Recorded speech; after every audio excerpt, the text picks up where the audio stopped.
Hi, in this video we're going to be looking mostly at the Doppler effect with a very brief revisitation of type 1a supernovae.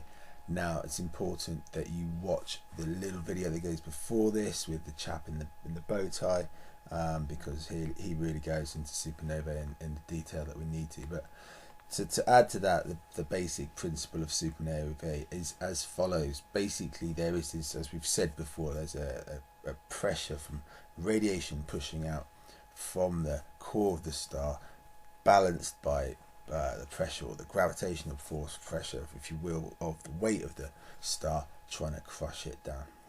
Now, when stars go supernova, as we've said before, they can turn into neutron stars or black holes. But there is what happens with type 1a supernovas is very straightforward. They are, if we believe them to be white dwarf stars, which are in a binary system. Now, if they're in this binary system, they can be sucking in matter from another star. Okay, and if they are doing so, what happens with these white dwarf stars is they basically will get to what we call the Chandrasekhar limit, which is 1.4 solar masses, and the weight, if you will, the pressure of the mass of the star will tries to overcome the electron degeneracy pressure and would crush it into a neutron star. But what white dwarfs tend to do instead of doing that is they basically explode, boom, and they just explode as a supernova. And these type 1a supernovas, which is the ones which are characterized by white dwarfs sucking in more material, as opposed to a bigger star running out of nuclear fuel. These white dwarfs are sucking in material from another star and then exploding. They basically always do the same thing. They blow up at exactly the same mass. Okay, they get to the Chandrasekhar limit, 1.4 times the mass of the sun, and they blow up. And they have this standard magnitude. They always the same, minus 19.3. Now, if you've watched the video that goes before this, which is really important that you do, if you haven't rewind to do that. But 19.3 minus 19.3 is off the charts. It's just insanely bright. Okay, and so they produce this really reliable, predictable curve of luminosity against time. We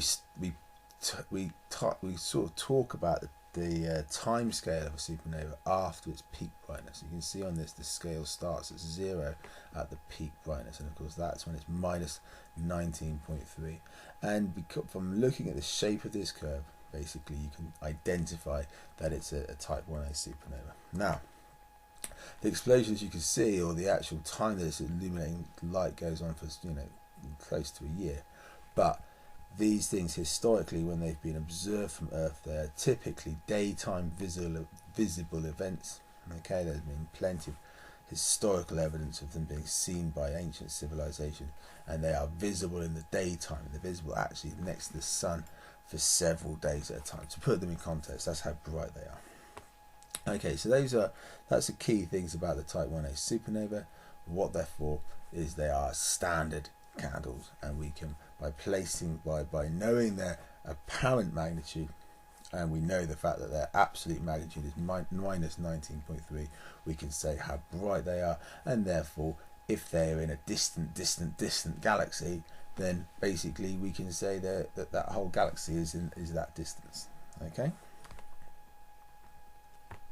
Okay, let's look at the Doppler shift. Well, the bike, if we let's think about what happens as a motorcycle goes past you.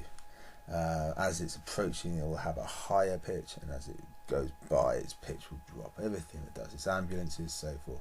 As they come towards you, they've got a high pitch. As they go away, they've got a lower pitch. And this is because of the fact that the sound waves are being scrunched up. As if the train is stationary in this pitch, you can see here, if you're stood there or stood there, it's making sound waves in both directions. They're the same. If the train's moving, as it's moving towards this observer, it's scrunching up the waves. So it's moving away from this observer, the waves are being stretched out. And so this accounts for the difference in sound waves, and of course it accounts for the difference in light waves. Okay, so we can see this. This would be wavelets spreading out from the source. these would be the wavelets from a moving source. Okay, so if we think about that, what effect is that? What's what effect? How do we use this to look at cosmology and look at the universe? Basically, we can look at the stars. So we know that all stars have got hydrogen in their outer spectrum, in their outer shells. We know this because of the positions, the specific positions of the black lines in the absorption spectrum. And we look at stars that are more distant, we see the exact same bands, but just not in the same place. So they're clearly the same bands, the pattern's the same, you know, but they've just been shifted, and they have been shifted towards the red end of the spectrum. Red means that it's got longer, and if you look again, if we go back to this picture here, okay, there we go, this longer wave stretched out more, it's more towards the red end of the spectrum. So how do we use this? Well, if we know, if we can measure the frequency of light from a particular line on the Balmer series, remember that's the series of lines that are relevant to hydrogen. If we can look at the change of frequency, then the change of frequency compared to what it should be, then we can say, well, that's the same as the change of wavelength over what it should be, and that's the same as the change of speed relevant to what it should be. Okay, and so basically this Z value is called the Doppler shift. It doesn't have a unit because these are all the same units for everything.